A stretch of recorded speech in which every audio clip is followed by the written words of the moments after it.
Am I the asshole? Grounded for cheating, a parenting dilemma.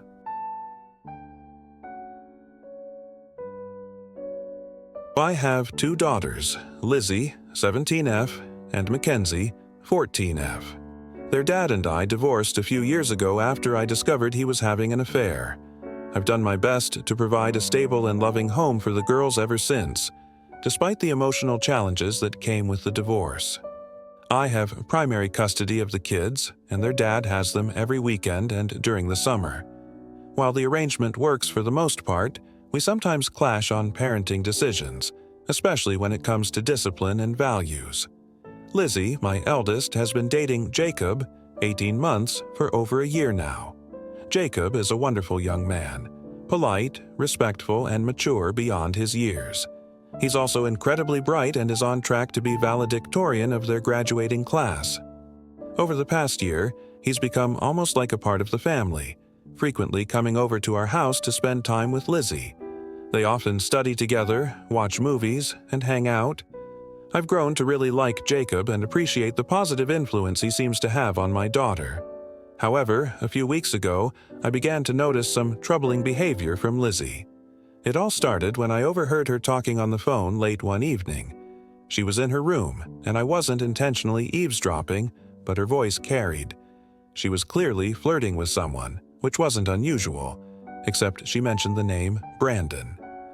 At first, I thought maybe I had misheard or it was a casual conversation, but then I realized that she wasn't talking to Jacob. This planted a seed of doubt in my mind, but I didn't want to jump to conclusions without more context. Then, about a week later, Lizzie told me she was heading out to meet a friend. Something about the way she said it felt off. My instincts told me to watch out, so when she left, I looked out the window and saw her get into a car with a young man who was not Jacob.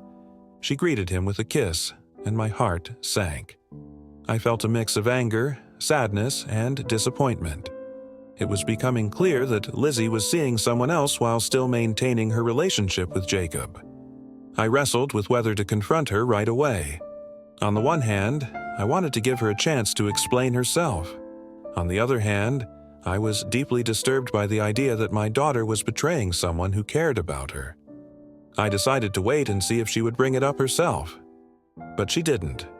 Days went by, and Jacob continued to come over as if nothing was wrong. Lizzie and Jacob acted like a normal couple, holding hands, laughing, and spending time together, just like they always had. Meanwhile, I couldn't shake the disgust I felt knowing Lizzie was two-timing him. One evening, after Jacob left, I decided I couldn't keep quiet any longer. I called Lizzie into the kitchen and confronted her directly.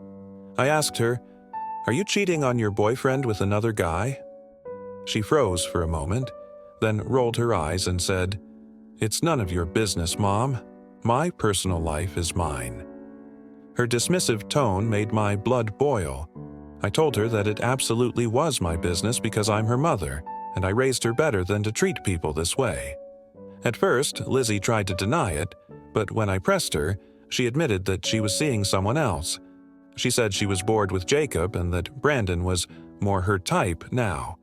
When I asked why she didn't just break up with Jacob if she was no longer interested in him, she shrugged and said she wasn't sure what she wanted. She liked the attention from both of them and was just having fun, flirting and teasing Brandon. I was appalled. I told her cheating was unacceptable and that it showed a lack of respect not only for Jacob, but also for herself. As a consequence, I grounded her and told her she wouldn't be allowed to go on her senior trip with her friends. Lizzie, of course, was furious. She argued that I was overreacting and that what she did wasn't a big deal because everyone cheats in high school. I told her that kind of attitude was exactly why I needed to step in and teach her the importance of integrity and treating people with respect.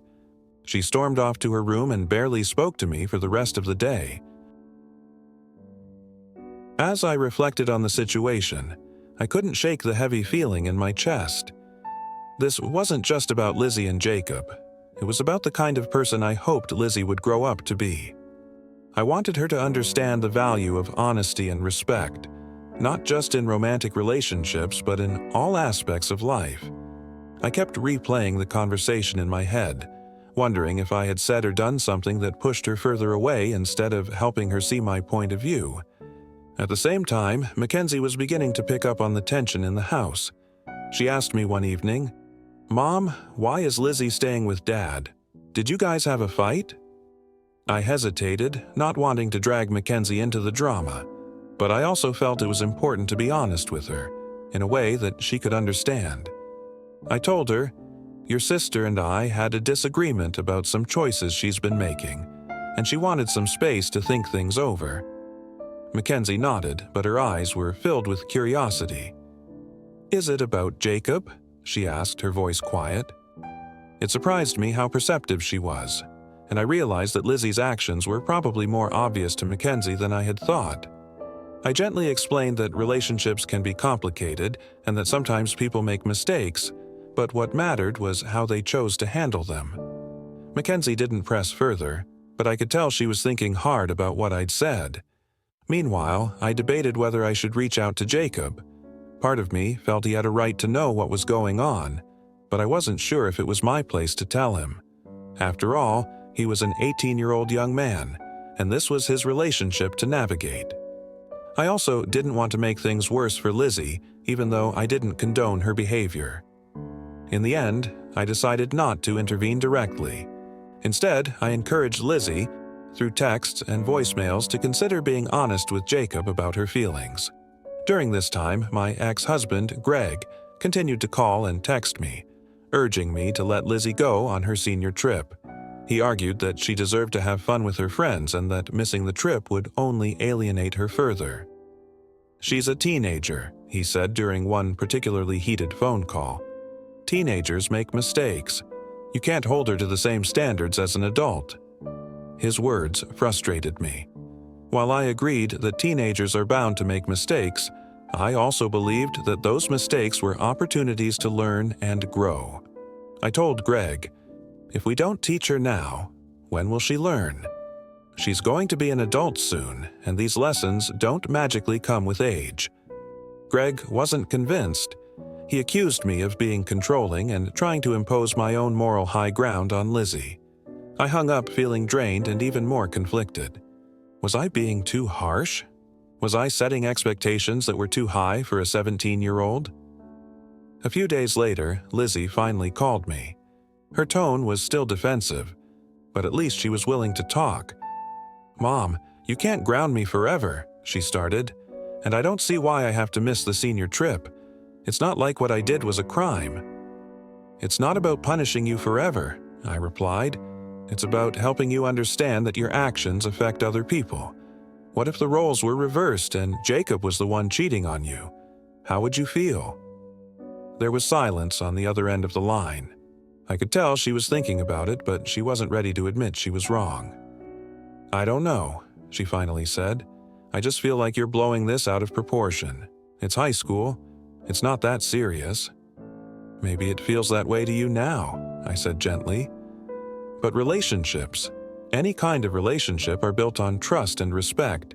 When you break that trust, it hurts people, whether it's in high school or later in life. I just want you to understand that." Lizzie sighed. "I still don't think it's a big deal, but I'll think about what you said." It wasn't the resolution I'd hoped for, but it was a step forward. Over the next few weeks, Lizzie and I slowly started rebuilding our communication. She stayed with her dad most of the time, but we had a few meaningful conversations that made me feel like she was beginning to see my perspective, even if she wasn't ready to fully admit it.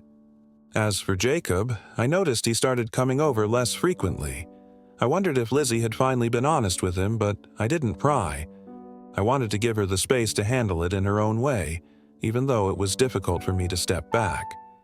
Mackenzie, meanwhile, became unusually attentive. One evening, she hugged me out of the blue and said, "Mom, I think you're doing the right thing."